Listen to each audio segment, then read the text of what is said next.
Antes de ler a palavra do Senhor, eu quero mandar um alô especial para minha esposa, que se encontra ali em Bacabal. Também quero mandar um alô especialmente também para a congregação a qual eu dirijo ali na cidade de Bacabal. Mando um alô para todos. Também quero mandar um alô especial para os meus amigos que estão ali na pousada Barra do Corda. O Renato, tem o Kid David, tem a Carol, tem o Célio. Todos os meus amigos aí do IBGE, quero mandar um alô especial. Que Deus em Cristo os abençoe.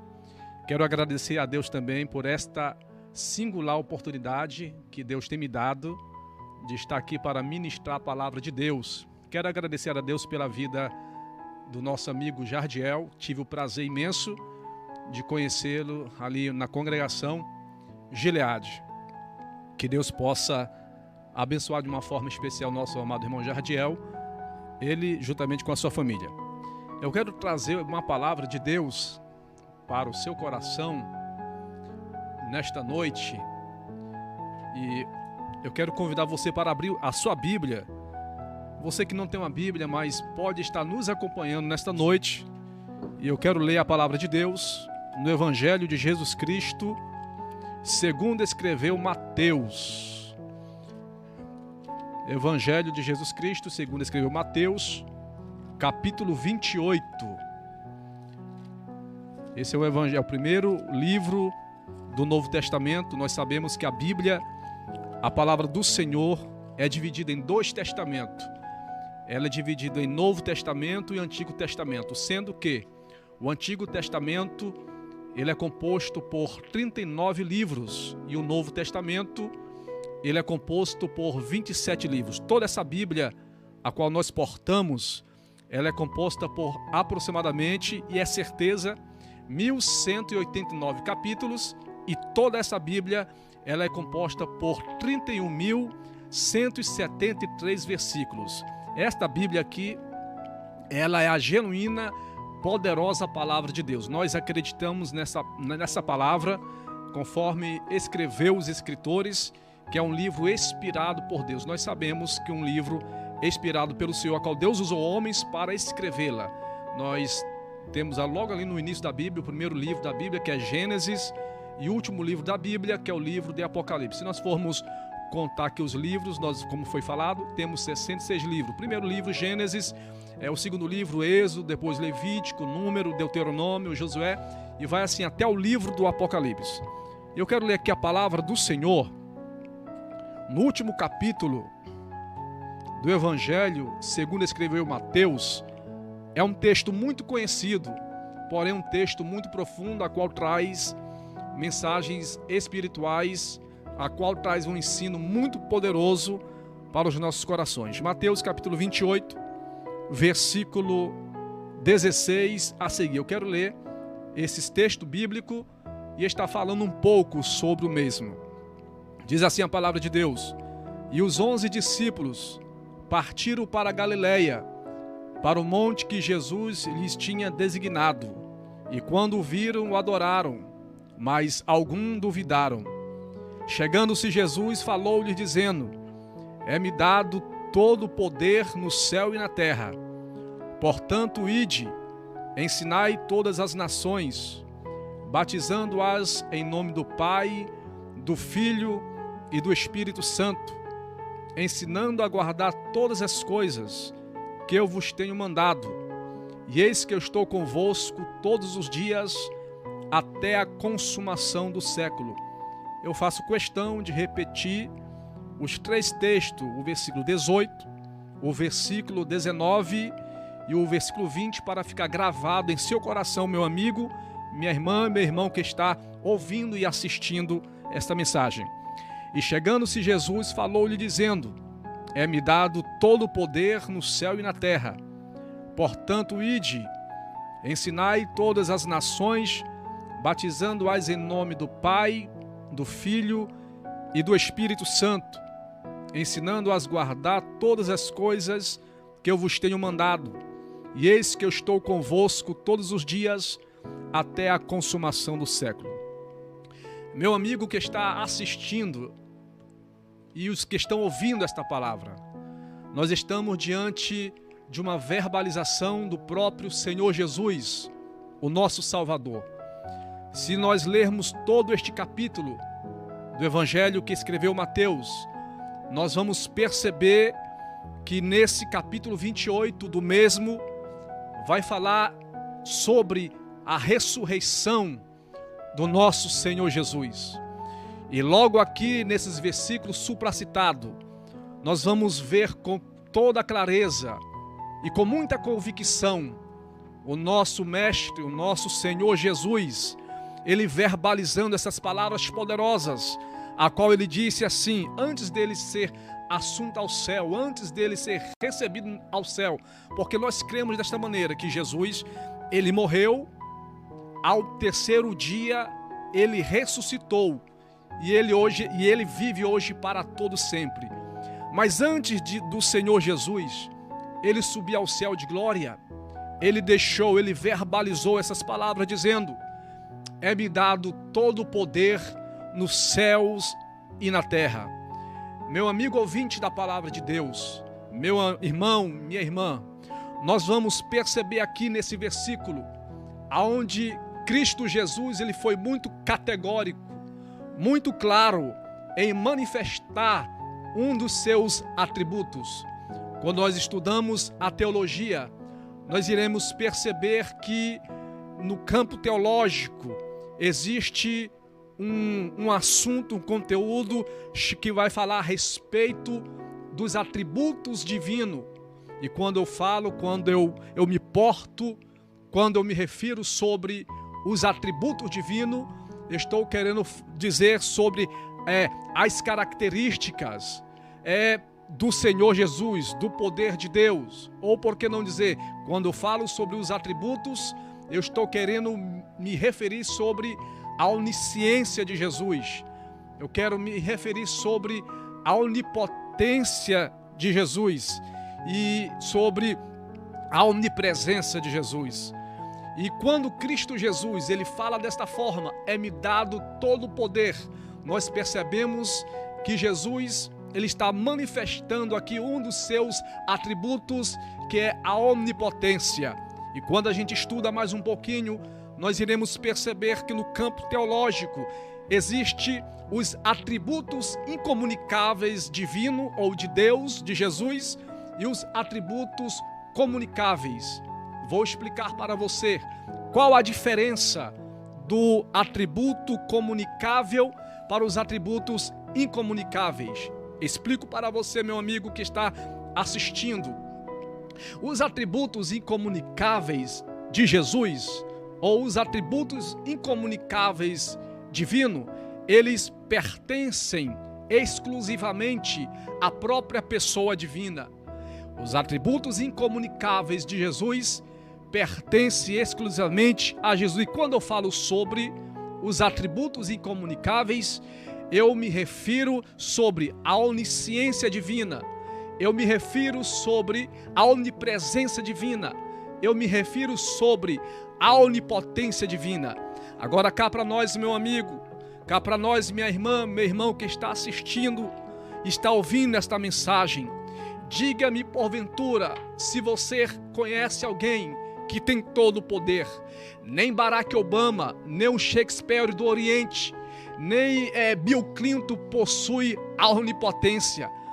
Por isso que ele é chamado de atributo incomunicável, porque pertence exclusivamente a Deus. E quando eu falo sobre o atributo incomunicável, sobre a onipotência, eu estou querendo dizer, e a própria Bíblia, ela é categórica, explícita em dizer, que fala a respeito do Deus Todo-Poderoso, que somente Jesus possui todo o poder. Amados, quando eu falo sobre a onipotência, eu estou me referindo que Jesus, ele pode todas as coisas, ou seja, ele pode fazer o impossível acontecer. Agora eu me refiro, agora eu me porto, me lembro do versículo a qual escreveu Lucas, no capítulo 1, versículo 37, aonde o escritor lucano, aonde Lucas, ele escreve desta maneira, que para Deus nada é impossível. Me lembra agora quando eu leio o Antigo Testamento, Eu me lembro aqui de Moisés, quando Moisés estava diante do Mar Vermelho e o povo de Faraó, o exército de Faraó estava atrás do povo de Deus e na frente estava o Mar Vermelho e do lado esquerdo e do lado direito estavam as montanhas e o povo estava atemorizado. De repente Deus fala para Moisés: Moisés, levanta esse cajado, porque quando tu levantar este cajado, as águas do Mar Vermelho vai se abrir. Agora eu indago, eu interpelo você que está ouvindo esta mensagem. Será se Moisés, com toda a sua sabedoria, com toda a sua característica nata de líder, será se ele era capaz de abrir as águas do Mar Vermelho? Não, amados. Era impossível Moisés, com aquele cajado, abrir as águas do Mar Vermelho. Agora Deus dá uma palavra de comando. Deus dá uma palavra de ordem para Moisés. Moisés, levanta esse cajado. E a Bíblia diz que Moisés levantou aquele cajado e Deus mandou um vento oriental e abriu as águas do Mar Vermelho. Eu quero abrir um parêntese aqui nesta mensagem. Eu quero abrir um parêntese aqui nesta palavra e dizer que Deus, Ele fará o impossível para a tua vida. Quem sabe você esteja passando por um problema imenso de dificuldade, um problema sério de saúde, aonde a medicina, aonde os médicos já até despacharam você. Mas eu tenho uma palavra rema, uma palavra de Deus para a tua vida. Quem dá a última palavra é o Deus Todo-Poderoso. Para Deus nada é impossível. Ele possui esse atributo incomunicável que é a onipotência. O nosso Deus, ele é tremendo. Nada é impossível para o nosso Deus. Então, nós vemos aqui no versículo 18 do capítulo 28 que escreveu Mateus, aonde Jesus verbaliza desta forma: é-me dado todo o poder nos céus e na terra. Que coisa interessante. Olha aqui, eu faço questão de repetir aqui as palavras de Jesus dizendo: é-me dado todo o poder no céu e na terra. E quando a gente fala sobre o céu e quando nós falamos sobre a terra, subentende-se, ou seja, a Bíblia está falando sobre dois mundos. Existe o mundo espiritual e existe o mundo material. Nós vivemos no mundo material, nós vivemos na terra, mas também existe o mundo espiritual, os céus. E quando Jesus verbaliza desta forma: é-me dado todo o poder nos céus e na terra, sabe o que Jesus ele está querendo dizer em sua palavra? Ele está dizendo assim: eu tenho poder, eu sou mais forte do que os anjos, do que os arcanjos, do que todos os seres criados existentes no mundo espiritual. E quando ele fala que é me dado todo o poder também na terra, está querendo dizer que ninguém é mais poderoso do que ele. Bendito seja o nome do Senhor Jesus Cristo de Nazaré. E logo mais no versículo 19, amados, logo após Jesus, ele verbalizar esta palavra: é-me dado todo o poder no céu e na terra, ele começa a dizer desta forma: portanto, ide, ensinai todas as nações, batizando-a em nome do Pai, do Filho e do Espírito Santo. Quando Jesus, ele pronuncia essas palavras, quem estava com Jesus naquele momento eram os seus discípulos. Lá estava Pedro, lá estavam os discípulos a qual o Senhor escolhera, depois que ele passou uma noite em oração, porque nós sabemos, se nós lermos a Bíblia, a palavra de Deus, nós vamos perceber que Jesus, antes de escolher os seus discípulos, ele passou uma noite em oração. Depois que ele passa a noite em oração, ele escolhe para si, ele chama 12 discípulos para ensinar sobre o Evangelho, sobre pregações. Pois bem, quando Jesus ele verbaliza desta forma: ide, ensinai todas as nações, os discípulos de Jesus estavam ali presentes. A própria mãe de Jesus estava ali presente.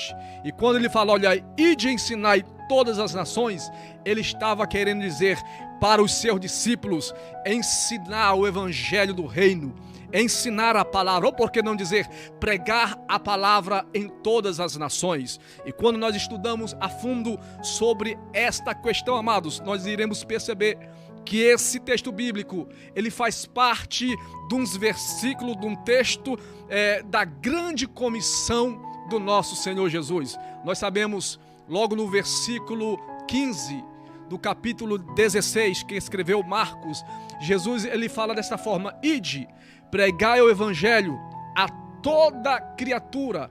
É uma comissão, é uma ordem que Jesus, ele deixa para os seus discípulos. Mas, amados, amigo ouvinte da palavra de Deus, esta ordem não ficou somente para os discípulos da época de Cristo.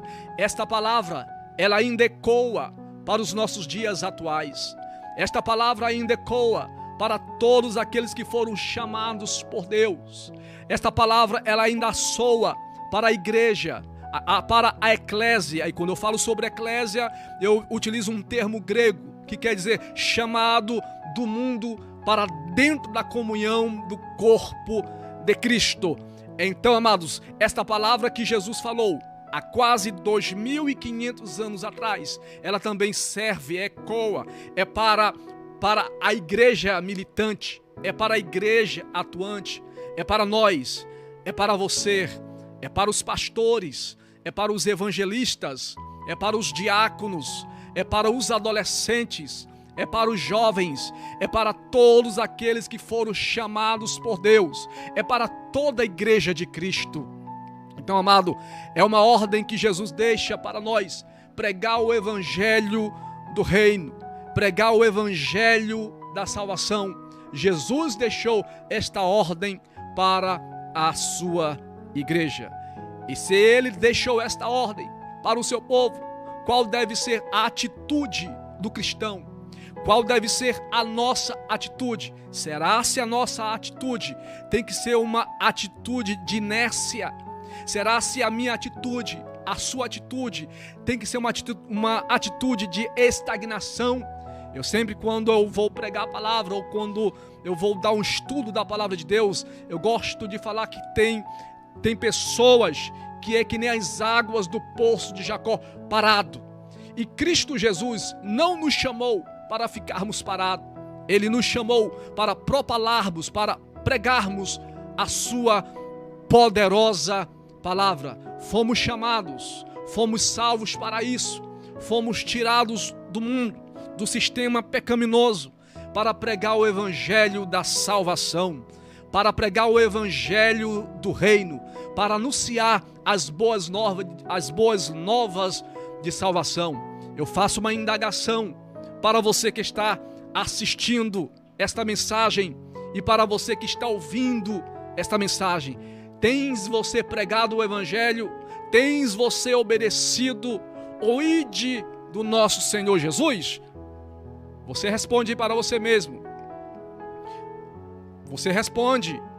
Será se você tem obedecido a voz do nosso grande Salvador? Nós precisamos pregar o evangelho. Jesus, antes de ser assunto ao céu, ele disse: ide, ensinai todas as nações, ide, pregai o meu evangelho. E eu sempre costumo dizer, amados, que Cristo, ele não nos chamou para ficarmos em um espaço confinado. E quando eu falo sobre espaço confinado, eu me lembro das grandes empresas. Por exemplo, posso citar, já trabalhei ali na Vale do Rio Doce como treininho no ano de 2006 e outras terceirizadas da Companhia Vale do Rio Doce. E sempre antes do funcionário ir a campo, eles passam uma instrução. E no meio dessas instruções eles vão abordar sobre este assunto, sobre espaço confinado. E o que é um espaço confinado? Espaço confinado é um espaço que não foi criado para habitação humana. Então, amado, e quando eu me refiro que Cristo Senhor Jesus não nos chamou para ficarmos em um espaço confinado, eu estou querendo dizer, eu estou me referindo que o nosso Mestre não nos chamou para sermos pregadores de púlpito, não nos chamou para sermos pregadores de quatro paredes, não. Ele nos chamou para sairmos nas ruas de Barra do Corda, nas ruas de Bacabal, nas ruas de Curionópolis, de Eldorado dos Carajás. Eu me refiro assim porque tem amigos meus que estão assistindo agora aí em Eldorado dos Carajás, no estado do Pará. Cristo Jesus não nos chamou para sermos pregadores de púlpito, não. Cristo nos chamou para pregarmos, sairmos nas ruas, fazendo a obra, pregando o evangelho de salvação. É bem verdade que nós seremos criticados porque nós defendemos o evangelho. Nós somos apologistas e precisamos ser apologéticos mesmo, defensores do evangelho. Defensores do evangelho. Vamos pregar. Deixa alguém falar, deixa eles falarem. Se lembra de Noé? Enquanto Noé estava construindo a embarcação, as pessoas estavam dizendo, falando mal de Noé, esse aí é um louco. Mas você conhece a história. Vieram as águas do dilúvio, choveu 40 dias e 40 noites sobre a terra, e os que entraram para dentro da arca foram salvos, e aqueles que zombaram de Noé, todos eles pereceram nas águas do dilúvio. Meu amigo, minha amiga, o que eu estou pregando aqui é a palavra de Deus, uma palavra que foi escrita há quase mais de 1500 anos por vários autores diferentes. E eu creio na palavra, na inefável, na inerrante palavra de Deus. E eu quero deixar aqui um dos tópicos da declaração de fé das Assembleias de Deus concernente à palavra. Nós cremos na inspiração divina, verbal, plenária da Bíblia Sagrada. Tudo que foi pregado aqui nesta noite, amados, foi falado aqui nesta noite, nós temos um embasamento bíblico, nós temos base bíblica. E de já, eu quero agradecer por esta oportunidade e finalizar citando as palavras do nosso Senhor Jesus. É-me dado todo o poder nos céus e na terra. Para você que é discípulo, para você que foi chamado por Deus, nós precisamos fazer o ide do nosso Senhor, pregar o evangelho a toda criatura. E para você, meu amigo, que ouviu, que está assistindo esta mensagem, eu quero dizer para você, Jesus, ele tem um plano específico para a sua vida. Jesus, ele tem um plano de salvação para a tua vida. A Bíblia, ela é bem categórica em dizer, lá no livro de Tito, e quando eu falo sobre o livro de Tito, tem na minha Bíblia e na sua Bíblia, aonde o escritor vai dizer, mas a graça de Deus se manifestou, trazendo salvação para todos os homens. Há quase 2500 anos atrás, Cristo Jesus, ele sobe no patíbulo da cruz, é morto, cravaram uma lança ao seu lado, aonde imediatamente saiu sangue e água. Tiraram ele daquela cruz, colocaram ele em uma sepultura, mas ao terceiro dia ele ressuscitou. Tudo isso ele fez, foi por mim e por você. Que Deus em Cristo te abençoe e quero desejar para todos uma ótima noite e de já agradecer por essa singular oportunidade